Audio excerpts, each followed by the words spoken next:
Ya, Assalamualaikum warahmatullahi wabarakatuh. Ya, selamat datang di perkuliahan untuk mata kuliah Fisika Terapan.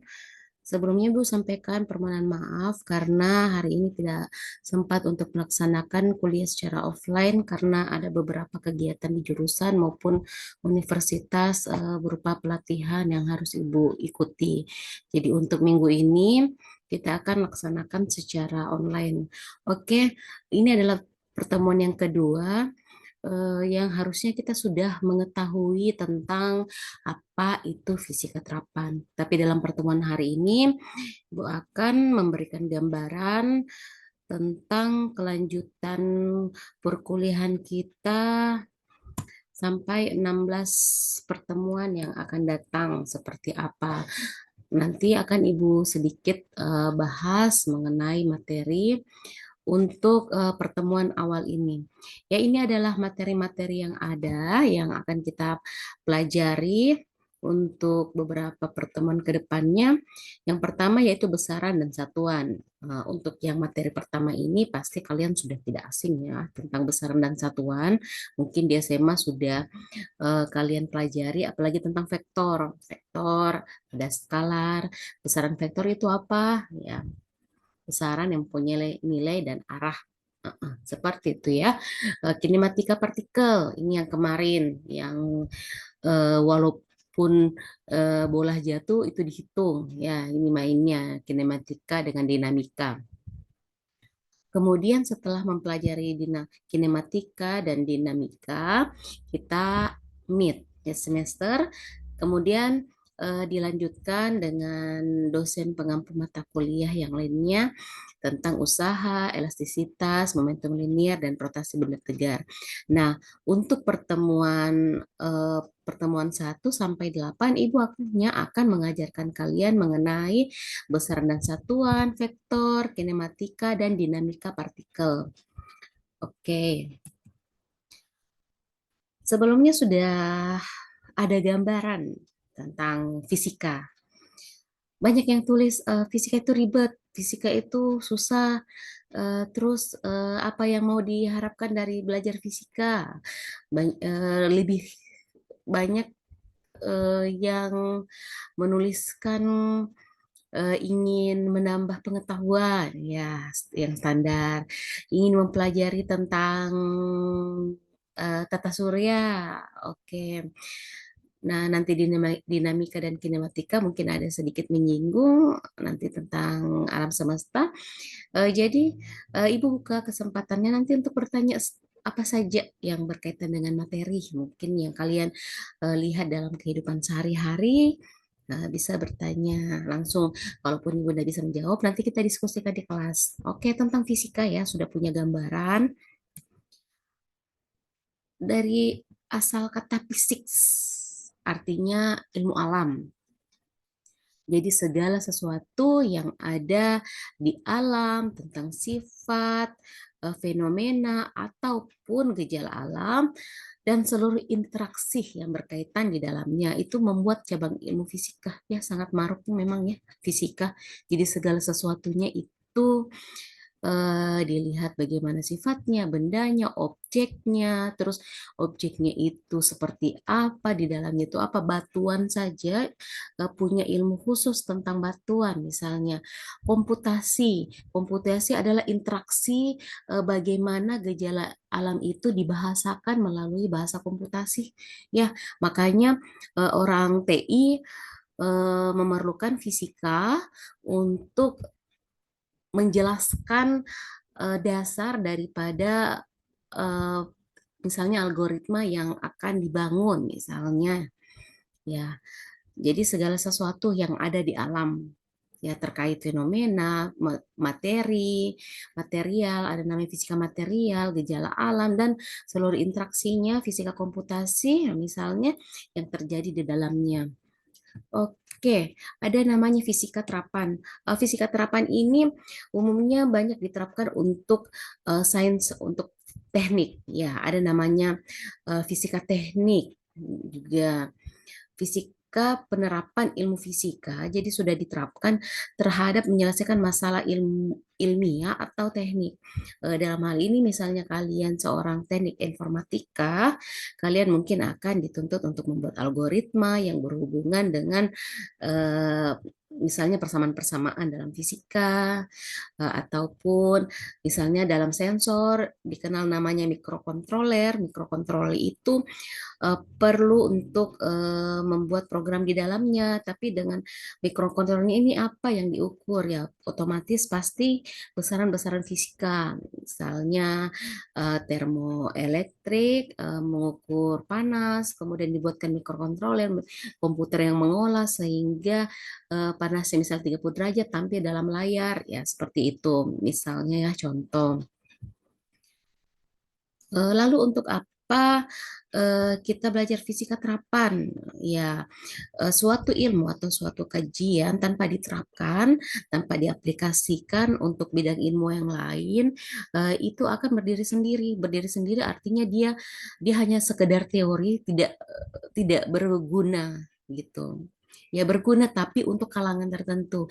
Nah, fisika terapan ini dia menerapkan, jadi dia mampu menyelesaikan masalah yang terkait misalnya masalah ilmiah ataupun teknik. Fisika terapan tidak akan bisa berkembang tanpa adanya fisika murni.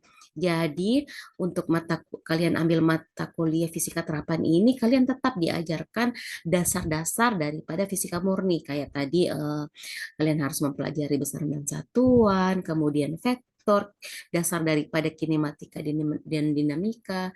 Jadi, bagaimana untuk lanjut eh, menerapkan sesuatu, kita harus mengetahui dasarnya. Dan sebaliknya, fisika atau ilmu pengetahuan murni membutuhkan ilmu terapan untuk menyediakan fasilitas dan peralatan penelitian yang akurat. Jadi orang fisika juga membutuhkan adanya fisika terapan yang tadi Ibu kemukakan bahwa fisika itu tidak dapat berdiri sendiri. Walaupun dia berdiri sendiri, itu hanya akan menjadi sebuah teori. Jadi tidak akan bermanfaat untuk keilmuan yang lainnya. Jadi fisika juga membutuhkan ilmu pengeterapan. Jadi saling saling berhubungan, saling bersimbiosis mutualisme antara terapan dengan fisik, dengan antara teknik dengan fisika. Oke, itu ya pengantar. Jadi kenapa kita harus mempelajari fisika dalam kajian ilmu teknik ya atau fisika terapan. Oke. Di sini Ibu hanya akan menyampaikan beberapa contoh kasus.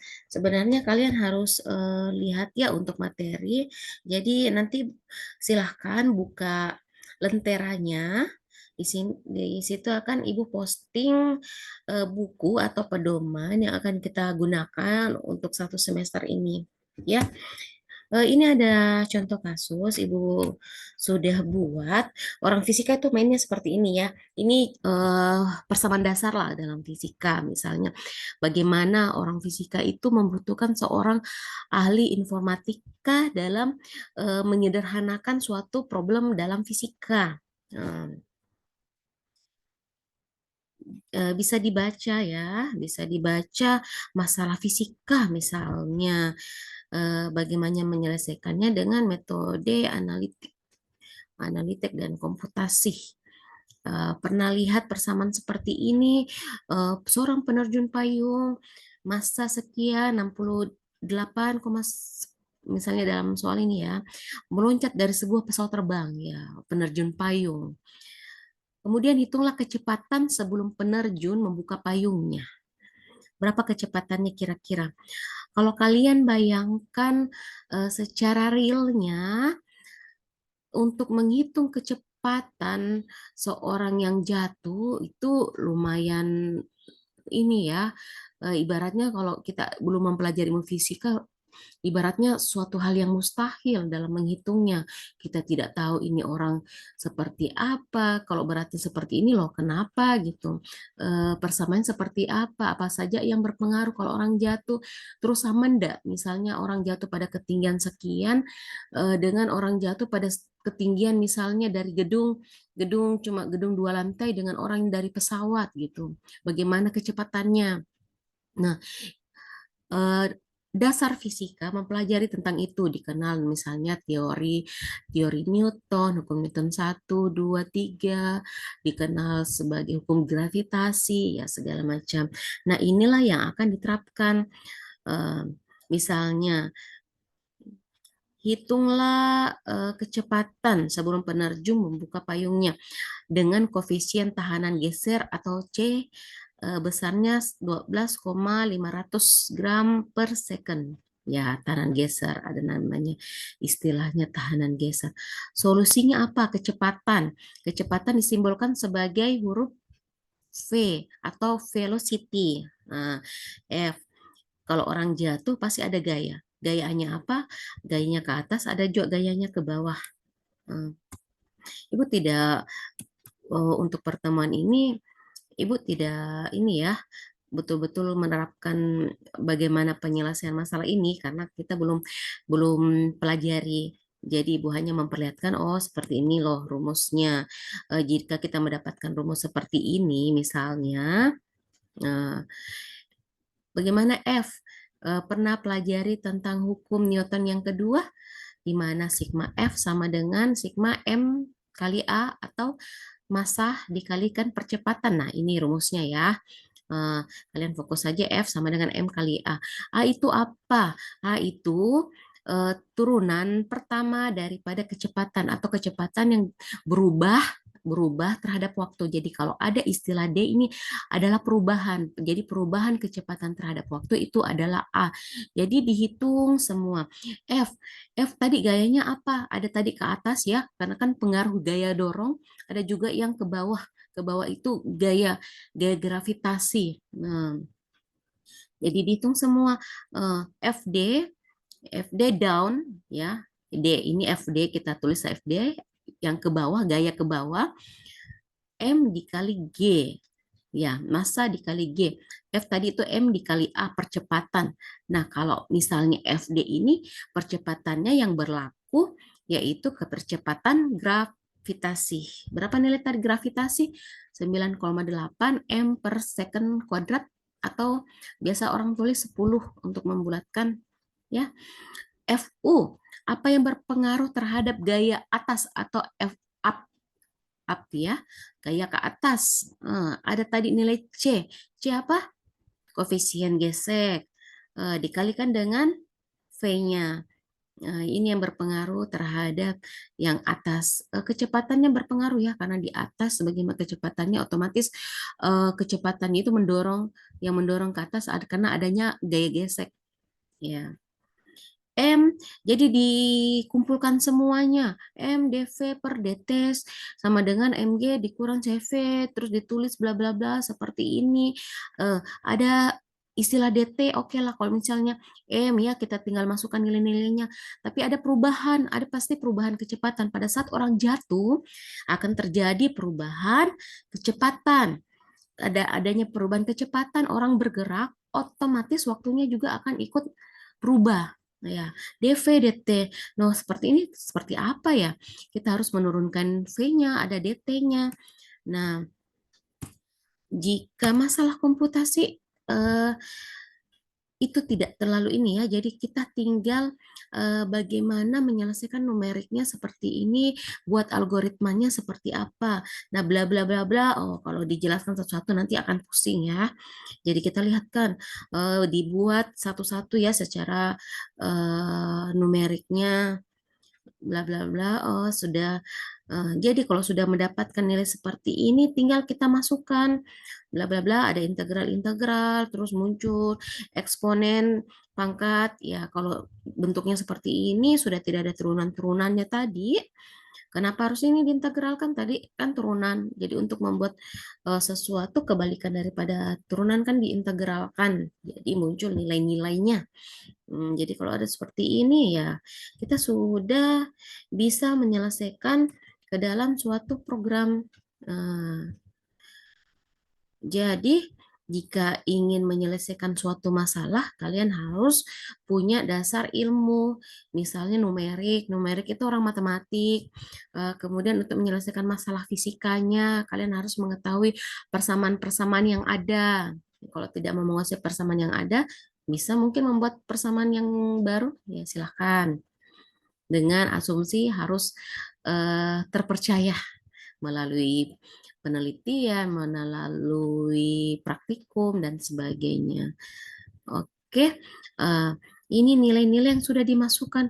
Oh, kalau misalnya berubahnya terhadap waktu, misalnya setiap 1 detik berubah, ini akan ribet sekali untuk menyelesaikan secara manual. Misalnya 0, T-nya saja diubah 1 kali, ini T kecil ini saja yang ada T-nya di sini. Ini kan nilai-nilai tadi ya, G dimasukkan, M dimasukkan, C-nya 1 seperti ini, dan sebagainya. Tapi T-nya yang berubah-berubah, agak ribet kalau misalnya kita hitung satu-satu.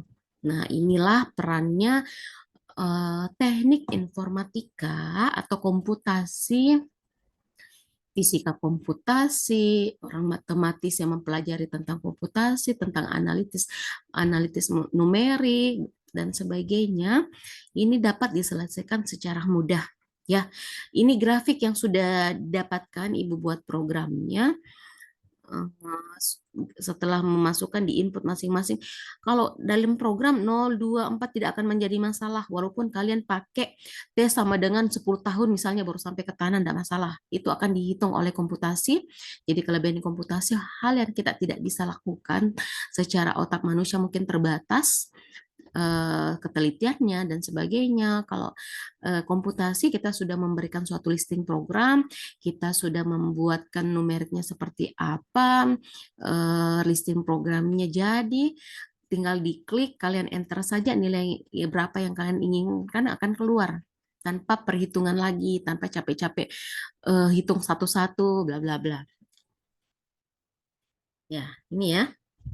Seperti ini nanti, seperti ini misalnya gambaran bagaimana fungsinya kalian sebagai anak TI misalnya dalam penyelesaian masalah-masalah. Nah, ini persamaan dasar untuk gaya ya.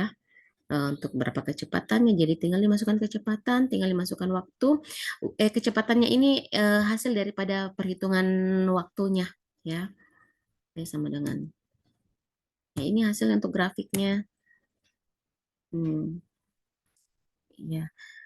Dilihat ini perbandingan dengan metode eksak, ya hampir linear lah.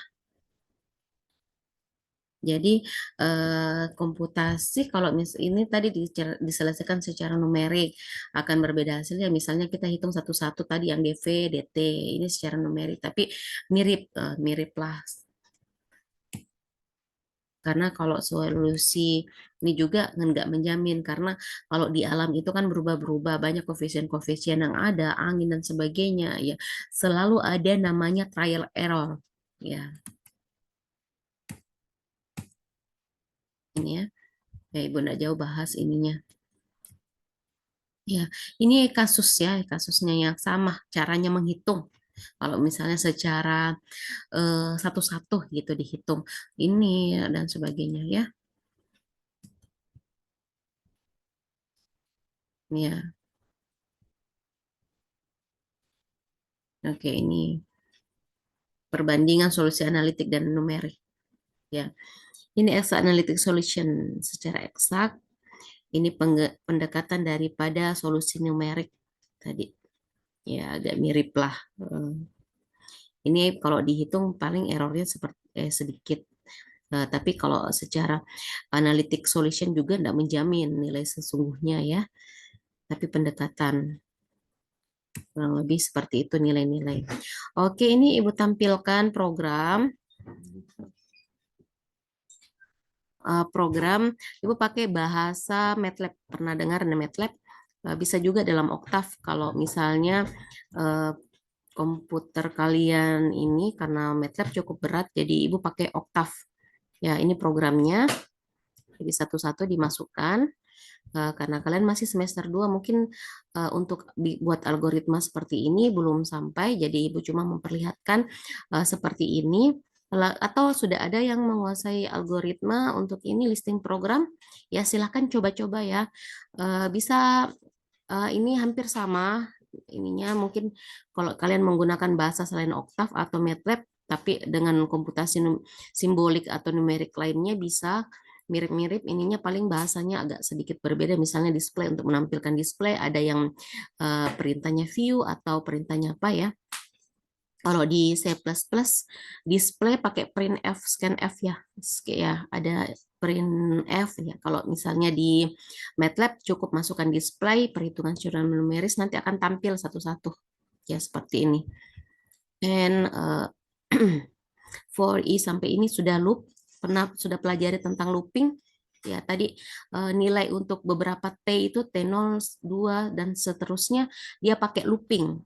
Looping ini komputasi menghitung sendiri berapa nilai akan dimasukkan. Jadi misalnya for i sama dengan 1 sampai dengan n. Jadi nanti akan keluar berapa sampai waktu ke berapa ingin kita hitung, jadi nanti akan muncul sendiri. Lalu di MATLAB ini kelebihannya mungkin kalau di bahasa C atau C ya, yang Ibu dengar yang sudah kalian dapat, kita ini ya, menginisialisasi satu-satu ini, tapi kalau di MATLAB atau Octave kita langsung tulis saja plot nilai-nilainya langsung keluar. Jadi dia komputasi numerik atau simbolik. Ya, ini listing programnya. Nanti kalau misalnya ada yang sudah mahir ya tentang algoritma, bisa sama-sama nanti kita belajar bagaimana membuat listing program sederhana untuk masalah fisika. Ya, ada yang sudah pintar, mungkin nanti bisa saling sharing. Oke, ini ya hasilnya. Ini sebenarnya, ini hasilnya ada komputasi. Cuma mungkin agak berat kalau ditampilkan di Zoom ini ya. Karena laptop Ibu juga baru-baru ini install ulang. Ibu install ulang, jadi programnya banyak yang ini. Ini komputasinya sebenarnya kalau Ibu klik, nanti akan terbuka oktavnya. Nanti kita lihat seperti apa. Jadi kalau misalnya kalian tertarik mempelajari program yang sederhana, menggunakan Octave atau MATLAB, jadi bisa nanti ya sampaikan minggu depan. Mungkin kita bisa pertemuan offline, bisa sampaikan, Bu, gimana caranya, bagaimana keluarnya ya. Nanti Bu akan tunjukkan. Oke, ini mungkin ya untuk pertemuan hari ini. Jadi untuk tugasnya sekarang, silakan kalian buka di Lentera, nanti ada materi. Jadi nanti ada materi yang sudah Ibu share terkait materi yang pertama. Materi yang pertama mengenai besaran dan satuan. Ya, ini materi yang cukup dasar, ada besaran pokok, besaran turunan. Pasti kalian sudah dapatkan besaran pokok itu kayak massa, panjang, kuatli arus listrik, intensitas cahaya dan sebagainya. Satuannya apa? Ya, tugasnya kalian tulis di buku catatan, tulis kembali di buku catatan tentang besaran pokok. Ada 7 besaran pokok beserta dengan satuan. Jika ada dimensinya, kalian tulis dimensinya. Ya, untuk lebih jelasnya nanti silahkan buka lenteranya. Oke, demikian mungkin untuk pertemuan kita hari ini. Ucapkan wassalamualaikum warahmatullahi wabarakatuh.